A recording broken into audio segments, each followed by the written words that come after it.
Magandang gabi po sa inyong lahat. Gabi tayo ng Martes. Ako po si Radyo Man, Jenny Pahilaga. And of course, ang ating pong usapang batas with Attorney Rene Bueno. Partner Attorney, good evening. Good evening sa iyo, partner Jenny. Kamusta ka? Ayos lang, partner. Medyo ang ating panahon ay salamat naman. Medyo hindi ganun yung inaasahan natin, di ba? Lumila na ang ulan. Oo. Umalis na ang nagbabadyang bagyo. Oo, nga awa ng Diyos. Ito'y LPA partner Oo. But in so far, kasi nga walang pasok, no? Oo, lahat. Oo, yung ating mga mag-aaral at estudyante. Pero syempre, ay nandito po tayo ngayon sa gabing ito. At partner, naku, nandiyan na nagmamadali na bumabati sa atin yung ating mga ka-UB. Ang dami na nila. Okay. Oo, ayan na ang mga reactions. Mukhang excited sila sa chismis. Oo. Sa Marites. Oo nga, talagang sila updated. Hindi pa huhuli ang ating mga ka-UB. Ayan, nandiyan na partner attorney si Maylene Simpleman. Paano mo nasabi? Ang ganda ng pangalan. Cheska Macorol. Ayan, magandang gabi sa inyo. So, samahan niyo po kami. Partner, imbitahan ko muna sila na makinig po, manood sa amin. Live na ho tayo ngayon sa Facebook, sa YouTube, sa TikTok, sa Expo, yung dating Twitter.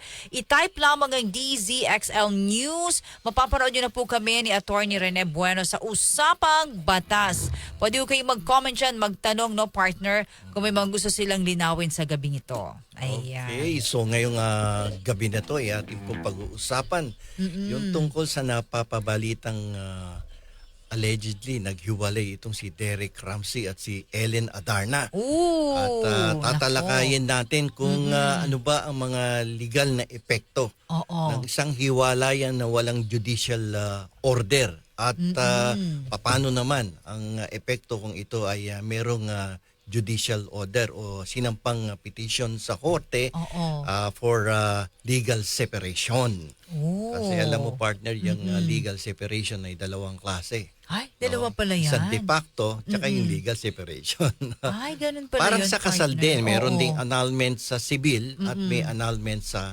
simbahan. Yung tinatawag na church annulment Church, at sa annulment sa civil. Naku, yun palang Sa korte. pag-uusapan. Oo. So, ang natin dito ay nakita natin itong tungkol sa di umano, no? Nahiwalayan. Ayan, nakita nila sa ating screen.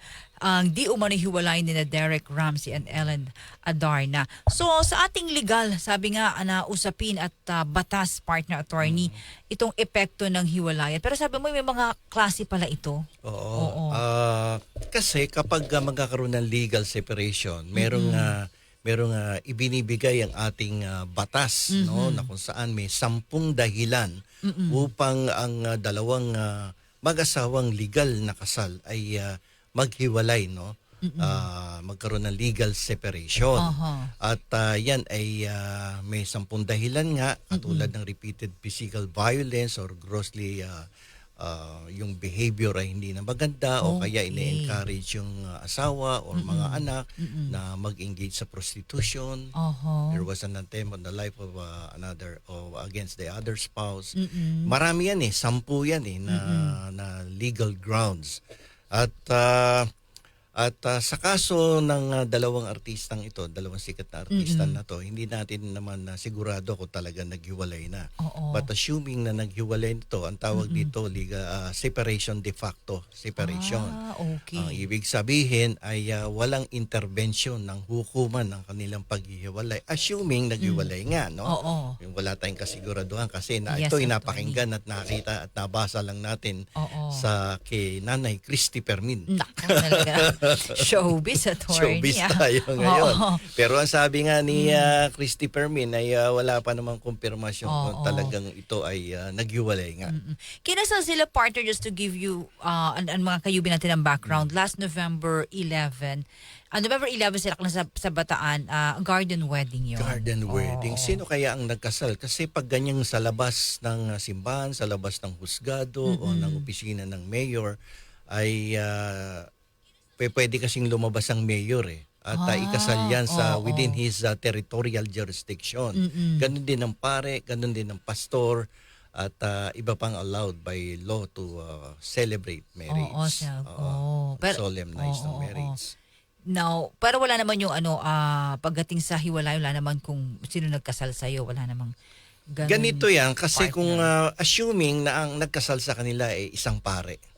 No, kapag kasal sila sa pare pero hindi naman sila kinasal kay mayor o kay judge o kay Oo. justice ay pag gusto nila maghiwalay na magkakaroon yan ng hiwalayan through the filing of a church annulment of marriage. Oh. Ayun. Pero kasi 'di ba minsan may nakikita tayo na kasal na sa civil kay mayor, nagpakasal pa sa Oo nga. simbahan. May ganun nga, no? Oo. Partner Attorney Bueno. Paano ba yun? Oo. O pag ganyan, Doble-doble. Oo. doble-doble ang kasal mo.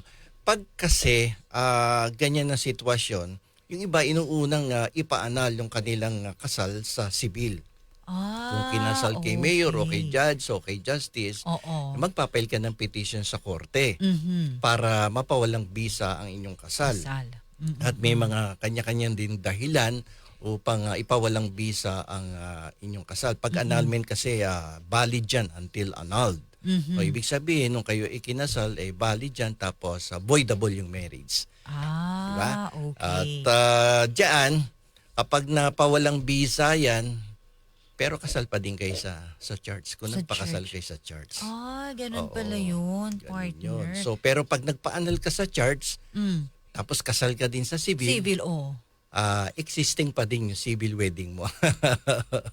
Kasi yung church wedding is governed by the canon law. They have their own separate law sa simbahan, di ba? So, miski nagpa-annul ka sa church pero meron kang kasal sa huwes, kay judge o kay mayor, kung gusto mo din mapawalang bisa yon, magpapail ka pa din ng petition sa husgado. So magkahiwalay ito, partner. Magkahiwalay yun. So, kapag ikaw ay na-annulled ang kasal mo sa husgado, ay pwede ka nang uli mag-asawa. Diba? Yun na yun. What if hindi mo na pawalang bisa ang kasal mo sa church? So, pwede pa rin magpakasal sa iba kasi yun nag-govern sa atin, yung family law, yung civil law. Okay. Pwede ka nang magpakasal. Pero kapag na-annul yung church wedding mo, pero nag-i-exist pa din yung sa civil, hindi ka pa pwede magpakasal. Church lang naman ang na-annul. Pero kung hindi ka naman nagpakasal sa civil church lang, matik na yun. Partner attorney, ano na, walang bisa na. Yeah, oo. Mapawalang Kung di bisa ka kasal sa civil. Civil, Okay. oo. Pero attorney, sabi ni Cheska Macorol, attorney, magandang gabi. If there is legal separation for persons, it means ending marital duties but not dissolving the marriage itself. Spouses Yes, cannot remarry. Pag legal separation at nagkaroon nga ng judicial order, ang mag-asawa ay mananatiling mag-asawa pa rin. Yan ay separation from bed and board lamang. So kapag may judicial order, magkakaroon lamang ng liquidation of the properties at kayo ay magkakaroon ng separation of properties. And then the guilty spouse is not eligible anymore to inherit from the innocent spouse in the event na palagay mo namatay si innocent spouse. Merong legal separation. The guilty spouse can no longer inherit from the innocent spouse kasi nag-separation na ng properties yan eh. So, wala na siyang habol dyan. So, kung ikaw nga ay hiniwalayan ka ng asawa mo pero hindi nyo pinili ang declaration of nullity of marriage. Or annulment of marriage and you wanted to protect your properties kasi anytime baka may mangyari sa inyo, mas mayaman yung babae. Yun. So, the best thing for you to do is file a petition for legal separation. Yun, para kapag may nangyari sa'yo, hindi na mag-i-inherit si guilty spouse. Ganun pala yun. Medyo may advantage din yan doon sa mga esposa na may kaya sa buhay at mas marami ang property niya kaysa doon sa guilty spouse. Pero attorney, halimbawa, di ba yung documents na pinirmahan sa simbahan, pinafile din sa civil? Yeah, oo. Kasi hindi ka naman pwede ding ikasal sa simbahan kung hindi ka magsusumite ng license, marriage license sa simbahan. Pero yun nga, pag kinasal ka din sa civil at na-annul yung kasal mo, i-erase na yon. Erase na yun. Erase na yung Oo. records mo sa Civil Registry Office. Yun pala. Pero sabi mo nga, attorney party, may mga dalawang klase, ano? Yung legal separation, Oh, di de ba? facto, yung Oo. iba, ibig sabihin ng de facto, ito ay walang pakialam, hindi nakialam ang husgado. Walang judicial intervention sa kaso. Basta nag-usap lang kayo, walay na tayo ha. Oo. May chicks na ako ngayon eh. Oo. Doon ako titira at matutulog. Oh, sige. Pero wala Oo. pa ding epektong legal yon sapagkat hindi naman nakarating sa hukuman ang Oo, inyong verbal, usapang ano nyo lang yun. verbalan nyo Oo. lang. At yung asawa mo naman may boyfriend na din. Oo. So walang epekto yon. Ang properties ninyo ay inyo pa ring dalawa, no? Kung kayo ay kinasal after 1987, so ang mag-govern na property relationship is absolute community of property. Ibig sabihin, what is yours is mine and what is mine is yours. Ano tayo dyan? Hating kapatid. Yun Diba? pala yun. So, kapag may nangyari, the guilty spouse yung umabuso doon sa innocent spouse, pag walang legal separation at de facto lamang ang kanilang paghihiwalay, ayun, may habol ang guilty spouse na makapagmana doon sa namatay o namayapang esposa or esposo. Ayun ang paano kung ayaw mo ng pamanaan tapos nakalimutan mong hindi kayo nakapag-asikaso ng petisyon sa korte para kayo ay magkaroon ng legal na separation. Magmamana yung umabusong asawa sa iyo.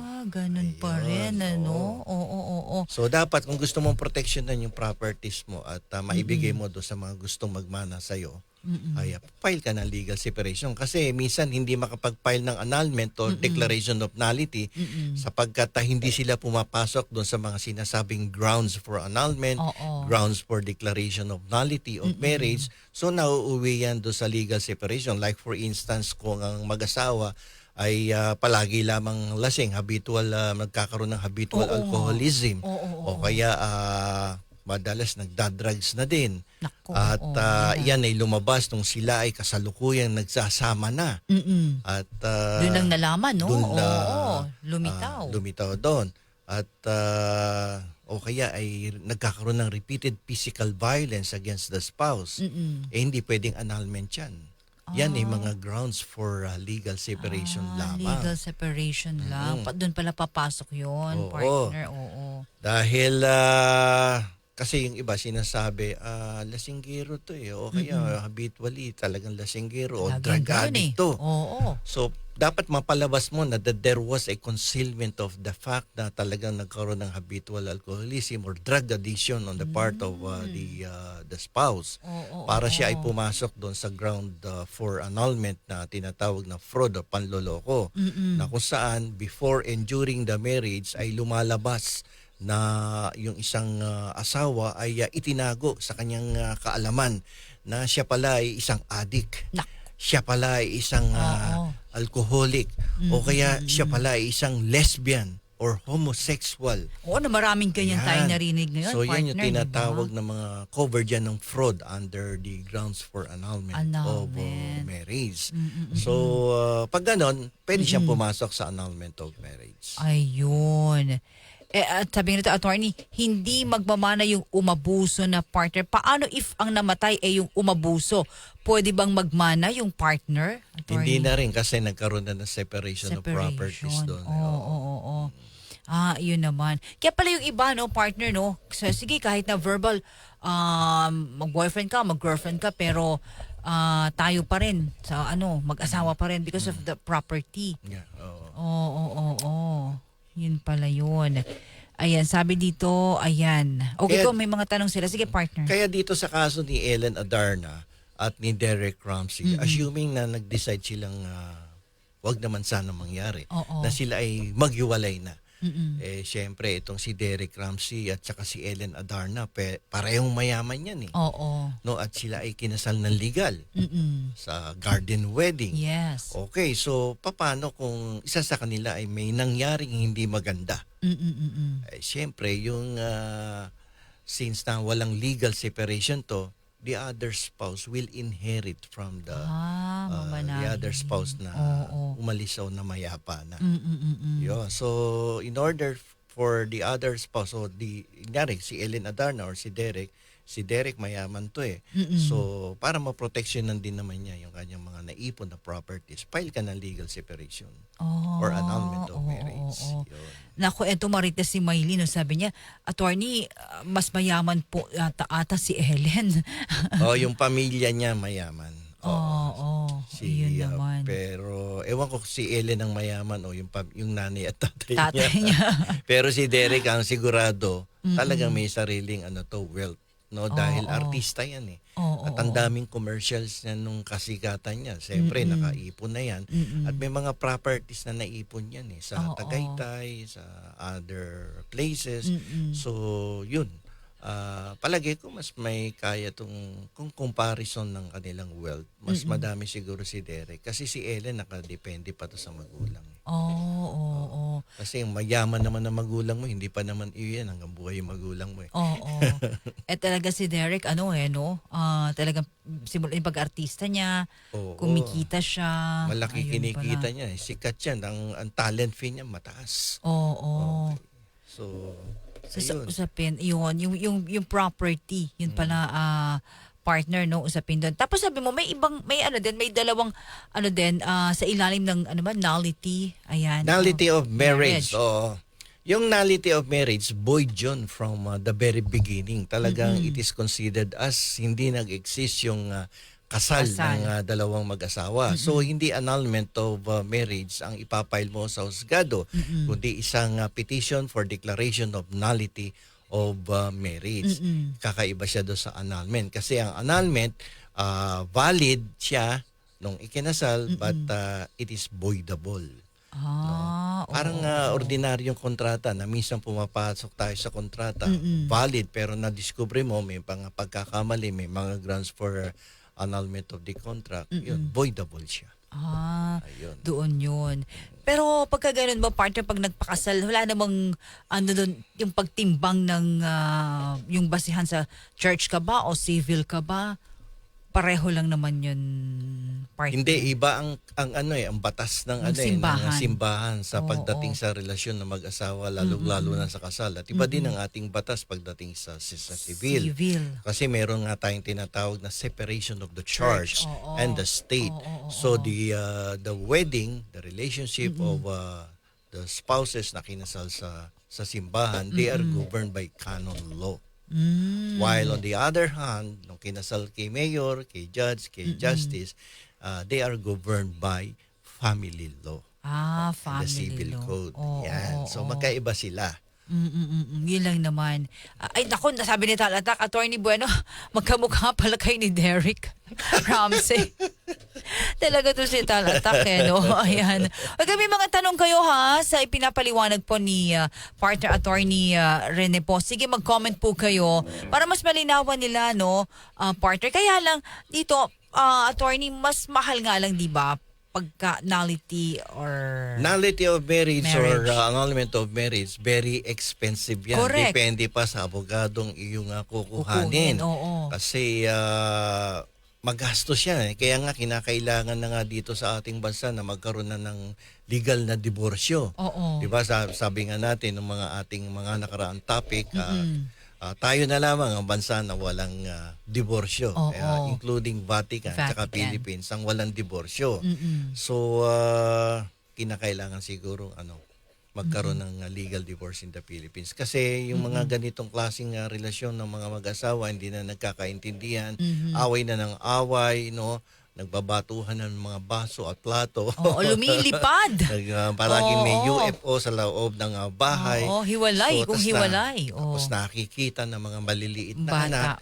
So, hindi na maganda yung environment para sa mga minor de edad na mga anak. So, bakit mo pa hayaang magpatuloy ang isang relasyon na hindi na nagdudulot ng ginhawa at wala nang nararamdaman na pagmamahal sa bawat isa. Wala nang respeto. Wala nang respeto. At ito'y umaayon lang naman, partner, dun sa mga sitwasyon na ganyan. Hindi naman lahat, di ba? Hindi naman lahat. So kapag ang isang relasyon ay talaga naman talamak na ang wala nang respetuhan, so it's about time for them to separate ways. Correct. And we should have a law that would allow them to go with another person na magbibigay sa kanila ng tamang pagmamahal. Oo, na magniningning at kukutitap Oo. uli ang kanilang mga mata. Oo. Partner. Pero mahirap kasi yung pag-uuwi ka ng bahay, nag-aaway kayo, tapos pag-uwi mo ng bahay, nakasimangot na din yung uuwian mo ng bahay Oo. at hindi ka pinaghahain ng pagkain. Mm-mm. Diba? Bahala ka dyan. Bahala ka sa buhay mo, Oo. tapos hindi ka na tinatabihan sa kwarto. Naku, yun ang mahirap. Hiwalay na kayo ng Oo, kwarto. oo.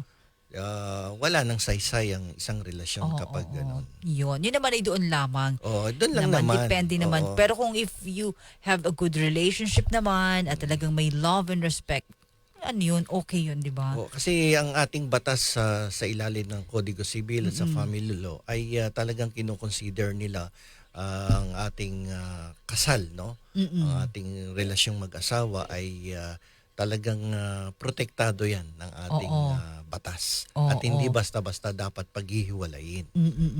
Ayun.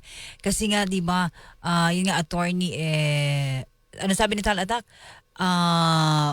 Mahal ang nullity sa atin na Yan, nagre-range yan na pinag-uusapan. minsan may naniningalan 200, 300, 400 or Oo. 450,000 pesos. As ano pa lang yan ha, lawyer's fee pa lang yan. Oo. So tapos magpapile ka ng petition, yung filing fee sagot mo pa yan. Oo. And it does not include yung appearance fee. So every appearance of the lawyer in court, magbabayad ka. So medyo tumataas din ngayon yung lawyer's fee, yung appearance fee niya. Oo. At pagkatapos, kung ang lawyer mo nakuha nakabase sa Metro Manila, tapos ang kaso mo nasa Cebu, dahil sagot mo pa yung ano noon, sagot lahat. mo yung eroplano, sagot mo yung Oo. hotel, sagot mo yung pamasahe niyan. So masyadong magastos, no, ang proseso para magpawalang bisa ng isang kasal. Kasal. Hindi katulad ng divorce. Mm-mm. Madali ang divorce, mura lang yan eh. Oo. No? At sa ibang bansa nga, hindi mo na kailangan ng abogado para lang magkaroon ng diborsyo sa bawat isa. sa Paano mag-asawa. attorney? Ano na lang, ikaw yung pupunta dun sa... Kasi sa ibang bansa, ano lang yun, form lang yun, fill in the blanks eh. Oho. Then you file the petition in court. Oho. Without a lawyer, you couldn't do that. Pero dito talagang mamamagitan ang mga abogado upang magsampa ng petition sa hukuman para mapawalang bisa lamang yung kasal mo. Paano kung ikaw ay bugbog sarado ka na sa asawa mo, Oo. araw-araw ginugulpi ka, gustong-gusto mo na siyang hiwalayan ng legal, Oo, hindi for ka the makapag-file ng petisyon sapagkat wala kang pambayad sa abogado. Correct. Oo, Ay, tama yun.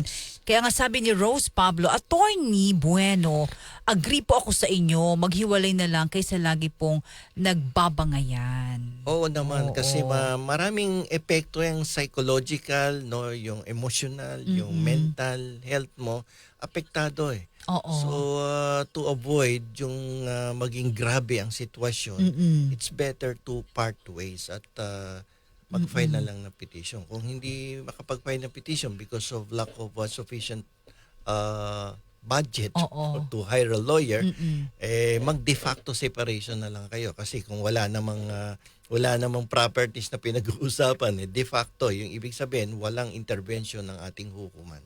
Pwede pala yun. Pwede yun. Attorney. Oo, pwede naman yun. Oo. But in legal separation, linawin lang natin na hindi kayo pwedeng magpakasal pareho pa rin. Oo, kasi kayo ay tinuturing pa din sa ilalim na batas bilang mag-asawa pa rin. Oo. Ang pinaghihiwalay lamang sa inyo ay inyong mga katawan, no? Matulog ka doon sa kabilang kondo, ako ay dito matutulog, at ang properties ay pinaghiwalay na rin ng hukuman. Nagkaroon na ng liquidation of the properties, separation of the properties, Kaya at legal. pinag-usapan na din dyan ang custody of children. At kaya nga lamang nananatiling kasal ang inyong bilang mag-asawa na nanatili kayong kasal. At ang ano lang mang dito, pwede kasi may potential pa ding palagi mo nagbago yung naglukong asawa. May potential na magsamang uli at file ka ng petition sa korte uli upang kayo ay ipawalang bisa naman yung legal separation. Kayo ay May ganun ba? magsama uli. Partner? Pwede yun. No, para malay mo nagbagong buhay eh. Ay, Diba? ganun. Ang isa sa mga umabuso sa mag-asawa. Oo. Pwede mong sabihan si judge na, Judge, nagbago na yung asawa ko eh. Mukhang matino na. Nagbibigay na ng sweldo tuwing 15 at 30. So Ganun. pwede na kami magsama ulit. Aray ko. Kaya sabi ni Maylin, si Maylin ba yon o si Marian na mas gusto lang niya mag-isa na lang daw, ayaw na mag-asawa. Alam mo, mahirap mag-isa sa buhay. Oo, dapat may kasama ka rin. Oo naman. Pero basta may respeto at pagmamahalan. Kaya lang, kung binubugbog ka naman, mas maganda nga mag-isa ka na lang. Diba, Marian? Oo, mas maganda yung meron peace of mind daw, diba? Kaya lang dito kasi partner sa atin mukhang malabo ba talaga yung divorce, no? Kaya talaga dito nullity and... Declaration of nullity and annulment of marriage. Pero actually dapat nakalusot na yan no, nakaraang Senado. Kaso inabutan sa third Yun na reading, naman. hindi naman natuloy. Oo. May patakaran tayo sa ating kapulungan sa Kongreso na kapag hindi mo natapos yung isang bill na prinopose mo, ay ulit ka na naman back to step 1 ka na naman. Saka unahan yun, File ka partner, na naman. diba? Oo. At yan depende pa kung kasundo mo ang majority floor leader kung ikakalendar yung proposed bill for the legalization of divorce. Paano kung di mo katsyokoran? Yung Diba? nagkakalendar. Dito nga, partner, kung makapasa sa Kongreso, pa'y Senado pa tayo. Ganito yan. Diba? Kasi ang batas naman natin, hindi basta-basta nagiging batas. Yung mga bills na yan, pag miski okay yan ng House of Representatives, dadaan yan sa ating Senado. So because bicameral kasi yan. No? Dalawa ang ating Kongreso, isang mababa, isang mataas. Kapag hindi lumusot sa Senado, balik na naman yan sa next term sa mababang kapulungan. Kaya nabanggit ko sa iyo nung nakaraang linggo na mas maganda ang unicameral system kesa sa bicam. Kasi sa unicameral, kung unicameral yan, matagal nang may diborsyo dito. Kaya dahil ilang beses nang pumasa yan sa Kongreso sa mababang kapulungan. Attorney, may tanong ito baka matabunan po. Attorney Buena, magandang gabi po. Yung friend ko na approve annulment, then noong namatay si mistress, bumalik kay friend ko. Paano ho yun? Void na ho ba ang annulment nila dahil nagsama ulit? Kung nag-file ng annulment, tapos yung pinag-filean niya ng annulment, namatay. Yan ba ang kwento niya? Namatay. So, kahit nga hindi na nag-file ng annulment yan, pag namatay yung isang esposa, wala nang visa yung kasal kasi wala ka nang asawa. So, pwede na yung surviving spouse will now have the opportunity to look for another partner and get married. Hindi, sabi niya, na-approve yung annulment, tapos nung namatay si mistress. Si mistress namatay. Bumalik kay friend ko. Yung lalaki. Yung nagpa-annul? Oo. Paano ho yun? Void na ho ba yung annulment nila? Wala na, kung may declaration may decree of annulment na siya, so hindi na sila kasal. Di ba? So, panibagong proseso yan. So, pero sa legal separation kasi, pwede mong sabihan si Judge, magsasama na kami uli, pwede bang tanggalin yung visa ng legal separation. Pero sa annulment, siguro, ay ligawan mo uli.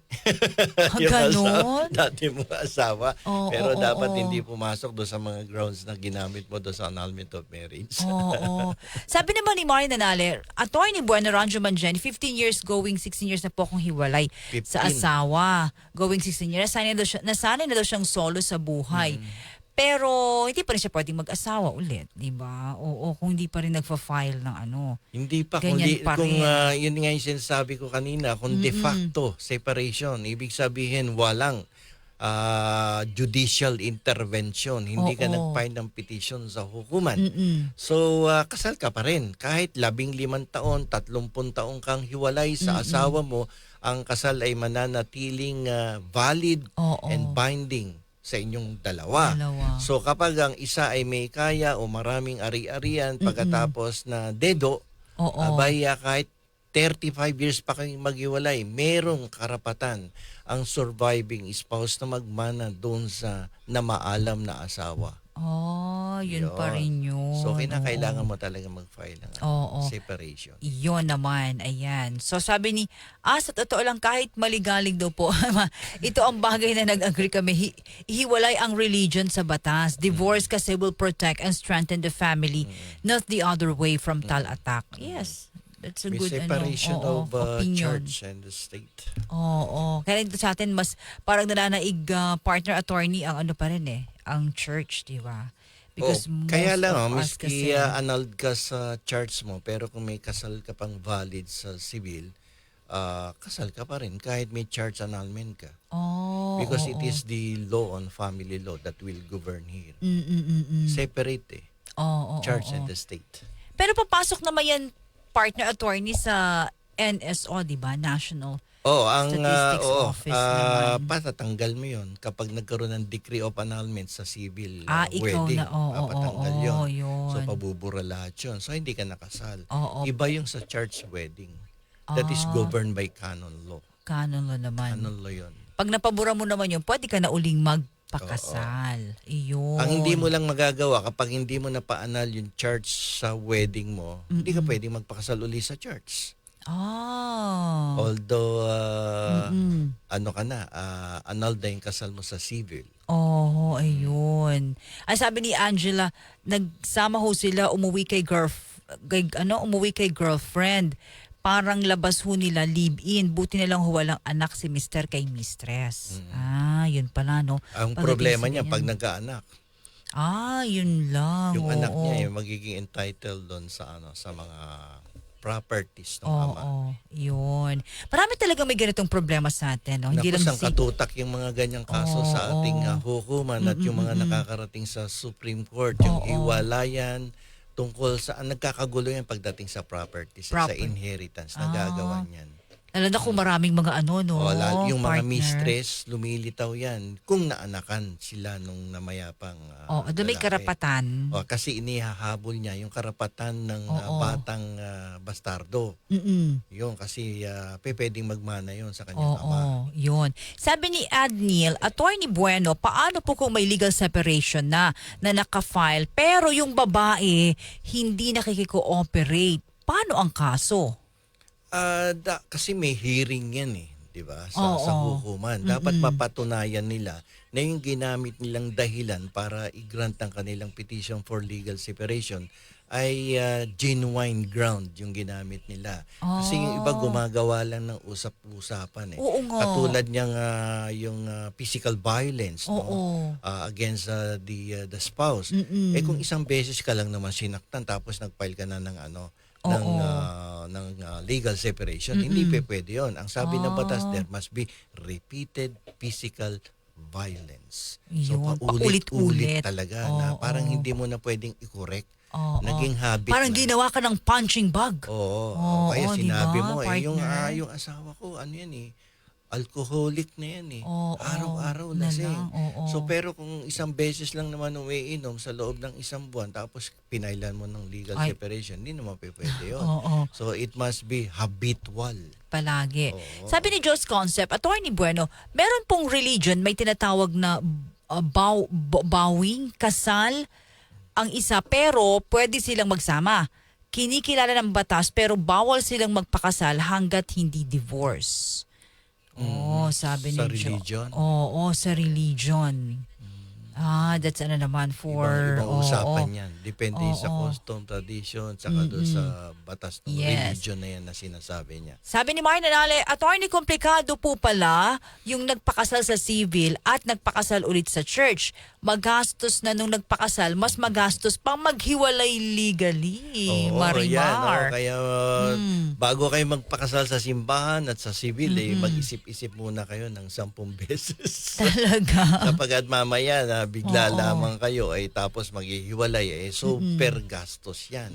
Papaanal mo yun sa church, papaanal mo yun sa civil, at kung gusto mong napaanal mo yun sa civil mo tapos hindi mo napaanal yung sa church mo, tapos gusto mong nakakita ka ng babaeng sa palagay mo ay mahal na mahal mo na.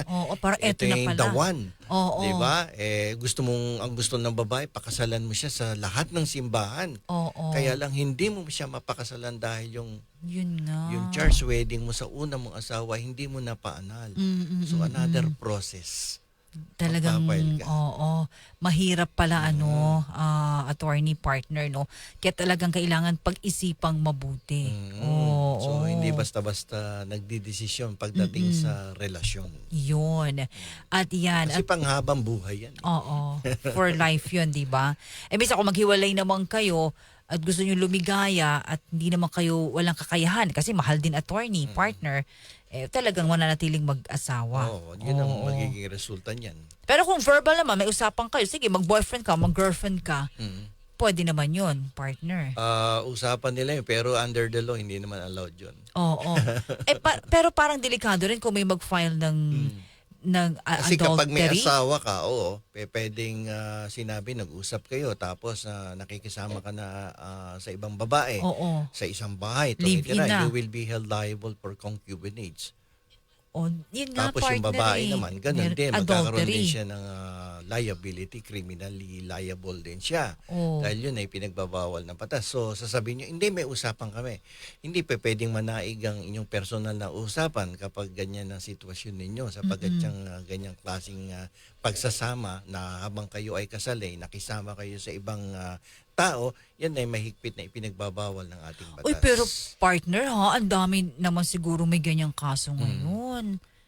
Yun nga lang kasi Sitwasyon. walang nagdidemanda sa dahil nga sa kanilang Ayun personal na lang. usapan. Oo. Kasi ang pwede lamang magsampa ng reklamo ay yung taong sa tingin niya ay sinagasaan ng kanyang karapatan at siya ay naagrabyado. So kung hindi naman siya magsasampa, wala din Walang namang mangyayari kung kahit na palagay mo, the husband is living with another woman under scandalous circumstances. Yes. Kasi binahay niya na, nakikita ng ibang tao. Yung iba ka alam na ng pamilya. Alam na ng buong komunidad na siya ay kasal pero ang may kinakasama siya. Tapos hindi naman kumikibo yung asawa dahil yun naman pala siya ay meron din kinakasama boyfriend ay walang mangyayari. Para sa batas, sila ay may pananagutan. May pananagutan sila sa ilalim ng batas. Kapag ang isa sa kanila ay nagreklamo sa hukuman, ayun, may mananagot. Dahil yan ay mahigpit na ipinagbabawal. Oo. Mas mahirap patunayan ang Binage. Binage. Kasi yung scandalous circumstances napakahirap. Unlike sa adultery, no? Sa adultery, mas madali-dali. Wala pa akong nabasa halos na iilan-ilan lang ang talagang nag-succeed kapag concubinage ang kaso mo. Pag ganyan, sige, bahala ka dyan kung saan ka masaya, di ba? Ayun. So, eto na nga, partner, ang inaabangan lahat sa'yo. Salamat sa ating usapan na yan about kay halimbawa lang man. Pero sana wag naman kung si Derek tsaka si wag naman sana mag-iwalay dahil mas maganda kung ang mag-asawa ay mananatiling magkasama masaya. Hanggang dulo. Diba? Hanggang sa dulo ng walang hanggan. Yun. Hanggang sa... May kanta nun, partner Oo, Basil Valdez yan. alam mo, partner Halatang-halata edad. Basil Valdez, hindi nakilala ng mga kayubi natin si Basil Valdez. Hi, Addictus Rex. Hindi na alam din nila Addictus Rex sa kanila Mylene. Oo. Iba na sila ngayon. Partner, inaabangan na ating mga kayubi ang reaction mo. Then naguguruhan daw si Mylene ba o si Myna Nales sa reaction ni DILG Secretary John Vic Remulla because sinasabi ni DILG Secretary John Vic na wala namang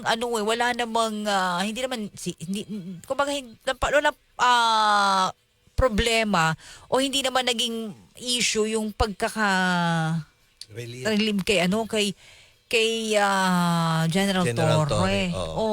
Okay. So ganito yan kasi si General Torre ay presidential appointee yan. Mag-presidential appointee ka, partner. Kapag ikaw ay presidential appointee, you are serving at the pleasure of the president. Correct. So anytime, kahit hindi ka pa nakakapaghilamos the following day, kapag ayaw na sa'yo ng appointing authority, pwede kanyang palitan and you can be replaced by the president anytime he wishes to. Pero partner, di ba, mga kayubi, lahat tayo nagulat kanina, no? Di ba, happy pa si General Torre, last SONA pa, medyo binida pa siya ng Pangulo, di ba? Nagpalak pa. Okay naman partner. Actually, madaming humahanga dito kay General Torre dahil sa kanyang ipinakitang katapangan nung mga nakarang buwan sa pag-aresto ng dating presidente na si Duterte sa kay Pastor Kibuloy. Yun. No, talagang nakita kung paano siya manindigan na kung paano ipatutupad ang batas Oo. kapag may kautusan sa mga nakakataas Oo. upang arestuhin ang isang taong napagbibintangan na may sala sa ilalim ng ating batas. So madaming humanga sa kanya doon.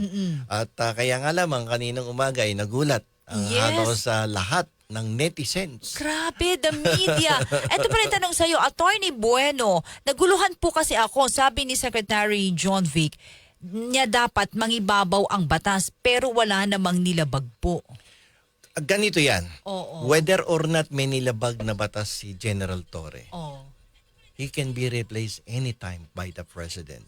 Yes, sa ating Kasi yan batas. kung hindi naman siya tatanggalin, natatanggal si Presidente Marcos, coterminous yan sa kanya. Coterminous. So kung hindi naman coterminous ang dahilan, at the pleasure of the President, pwede siyang tanggalin anytime. Oo. Ayun. Bakit po kasi nasabi daw ni Secretary John Vic na national security ang issue ni Torre? Ayun yun. siguro ang pagkakaalam siguro ni John Vic Remulla. So kasi pag ganyang klaseng posisyon na PNP chief ay wala kasing fixed term yan. Unlike in the case of the office of the commissioner on audit sa COA. So kung maaalala mo, ilang araw na nakakaraan at linggo, sa COA. itong asawa ng commissioner ng COA ay mukhang nai-involve doon sa isang usapin na siya daw ay may kontrata sa mga contractor sa DPWH, yung flood control. Pero marami ang nagtatanong, bakit hindi tinatanggal? Yun. Kasi, partner. Kasi magkaiba ang posisyon ni General Torre as compared with the position of the COA Commissioner. Because the COA Commissioner is a constitutional position. No? Ay siya ang kanilang Commission on Audit ay a constitutional body. It is an independent body and the head of this of this commission cannot be removed by the President once they are already appointed, yung mga commissioners na yan. Because they can be removed only by way of impeachment. Yun, impeachment. So, sino magtatanggal ngayon doon sa commissioner ng COA na kung may katotohanan ang mga aligasyon na ang kanyang asawa ay involved sa isang anomalous contract. Dito na papasok ang Congress. Diyan papasok ang Kongreso. Okay. The Congress, by virtue of its powers, ay pwede mag-initiate ng isang impeachment proceedings. Maano pala ito? Masalimuot pala ito, partner, no? Ang problema dyan, baka mamaya, meron ding sabit si congressman, hindi matutuloy yung impeachment. Unlike here, with General Torre, mas madaling tanggalin pag presidential appointee ay hindi naman nag-occupy ng isang posisyon na merong fixed term o kaya ay belonging to a constitutional body yung head.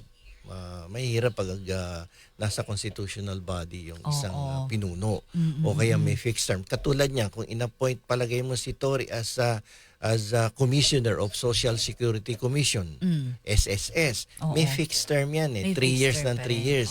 So, iintayin mo mag-expire yung kanyang termino before you may replace the person. Kasi there is a charter about the SSS or the GSIS or any commission in the government na may sariling charter at may fixed term ang mga officials. Not unlike in the case of Torre, wala namang hindi naman fixed ang term yan So, pwede mo siyang sibakin anytime. Whether or not may ground. May ground, pwede. Kung walang ground, pwede rin. So sinasabi mo at the pleasure of the President. So with this, should I say or pwede ko bang sabihin na the President, ganon, hindi na niya pag hindi niya na-feel Oo. ang isang in-appoint niyang tao, pwede niyang palitan. So eto na yun. Oo, kaya sinabi niya, Oy, General Torre, Mukhang mas maganda sa iyo ang posisyong naiisip ko. Palagay mo, sabi ni Presidente sa kanya, ako ay nag-iisip na mag-create ng isang task force. O kaya ay gusto ko nang ituloy yung mga proposal na mag-create ng Truth Commission. Pwede kitang i-appoint doon na ikaw ang mamuno no, sa isang Truth Commission na mag-iimbestiga sa lahat ng mga corrupt public officials at sa mga nakasabwat ng mga contractor sa flood control project. Ikaw ang mamuno doon. At aalisin ka dyan sa PNP at ikaw ang mamuno sa isang Truth Commission. Pwede yun. Sabi sa akin ni Tal Attack, Ma'am Jen, ang legal question dyan, dahil isang plantilla lang sa government ang 4-star general kasi sa PNP. Anong mangyayari sa bagong chief PNP? Sino ang higher officer? Yung next in rank ang itinalaga ng ating Pangulo, si Nartaes. So siya yung kasi yan kumbaga by seniority ang nangyayari diyan, no? Kung sino yung next in rank yun dapat ang ma-appoint. Pero ang lumabas kasi dito kay General Torre ay mukhang hindi naman siya yata yung next in rank at the time na bakante yung posisyon ng PNP. Actually talagang nakabantay doon yung Nartates. Nartates. So yun ang nangyari diyan. So si Nartates ngayon ang ipinalit, no? Following the policy nila na kung sino yung next in rank, senior, yun ang susunod na dapat italaga sa posisyon. Pero may mga lumalabas na balita, partner, na di umano ay pinaka mataas sa kanya si Secretary John Vic, di ba? Yes, kasi ang boss niya dyan is the DILG Secretary. At ang lahat ng aksyon, legal move ng PNP chief ay dapat ay sumasang-ayon din sa patakaran ng National Police Commission. So DILG, National Police Commission, and it happens that the chairman of the National Police Commission is the Secretary of DILG. So may mga pangyayari yata na mukhang hindi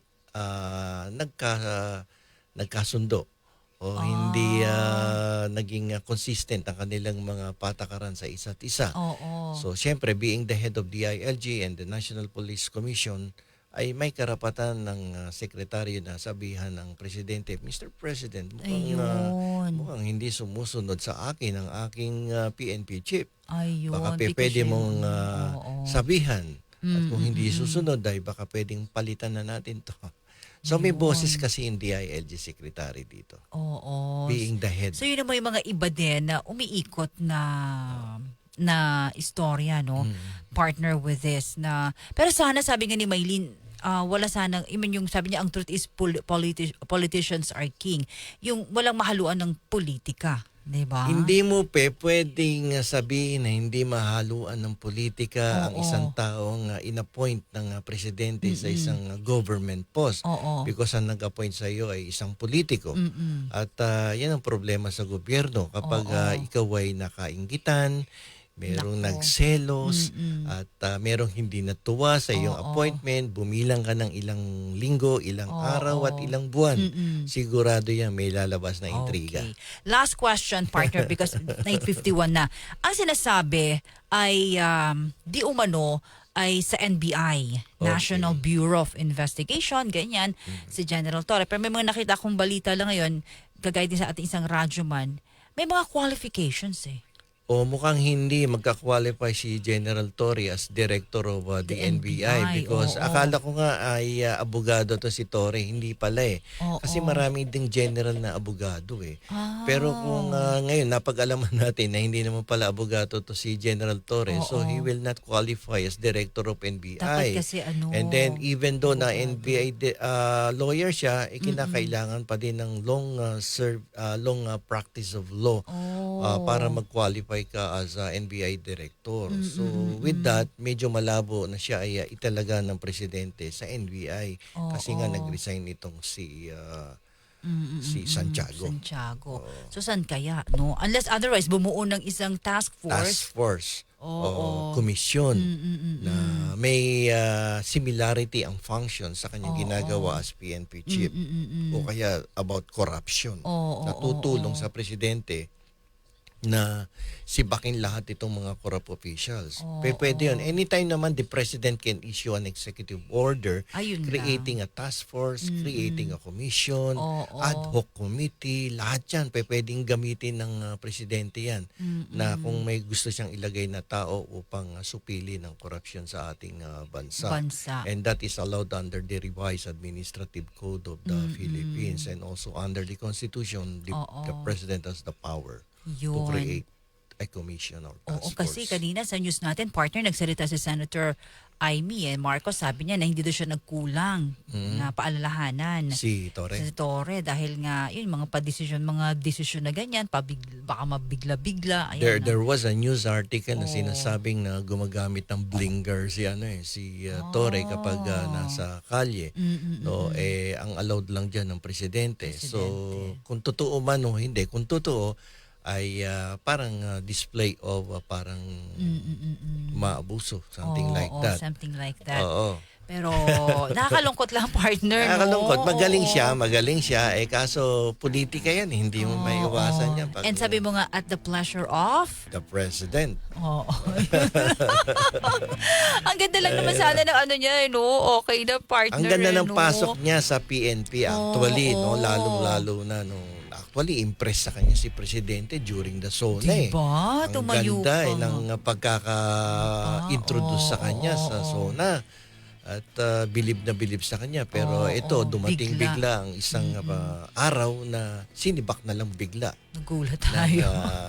Pero wala tayong magagawa sapagkat yan is part of the prerogative of Yes, of the the president, no, na to appoint and to remove, terminate anyone na kanyang inappoint sa gobyerno. Correct. And with that, partner, babalik tayo bukas. Ang bilis ng oras yan. Maraming salamat, Attorney Bueno, sa ating mga kayubi. Ayan, di natin mababanggit yung mga pangalan nila isa-isa. Maraming salamat. Susunod po ang Santon. Abangan po ninyo.